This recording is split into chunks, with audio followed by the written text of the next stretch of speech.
آپ railway station پہ کھڑے ہیں، گاڑی آئی اور چلی گئی، اور آپ نے تو بچپن میں پڑھا تھا کہ صبر کا پھل میٹھا ہوتا ہے۔ اب آپ خود سوچیں کہ صبر کا پھل میٹھا ہوتا ہے، لیکن اگر دیر ہو جائے تو وہ پھل باسی بھی ہو جاتا ہے۔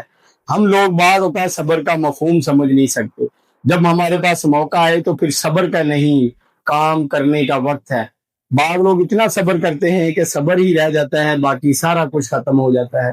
صبر کا مطلب پلاننگ ہے، تیاری ہے، اور مکمل طور پہ تیار اور ایکٹیو رہنا ہے۔ اس کا یہ ہرگز مطلب نہیں ہے کہ آپ نے درخت شام کو کاٹنا ہے تو آپ صبر کر کے بیٹھے رہیں، بلکہ اس کا مطلب یہ ہے کہ آپ نے درخت شام کو کاٹنا ہے تو دن کو آپ اپنی کلہاڑی تیز کریں، تاکہ شام کو جب آپ کا کام کرنے کا وقت آئے تو آپ کی تیاری مکمل ہو۔ بعض لوگوں نے صبر کی ڈیفینیشن ہی اس طرح کر لی ہے کہ وہ لوگ سستی کو، کاہلی کو، سوئے رہنے کو صبر کہتے ہیں۔ صبر کا یہ ہرگز مطلب نہیں۔ اگر آپ ایسا صبر کر رہے ہیں تو اپنے آپ کو برباد کر رہے ہیں۔ محنت کرتے جائیں اور نتیجے کے لیے صبر کریں، نہ کہ آپ ہاتھ پہ ہاتھ رکھ کے بیٹھ جائیں اور اس کو آپ صبر سے جوڑ دیں۔ یہ کوئی صبر نہیں ہے، بلکہ یہ ایک سستی اور نااہلی ہے۔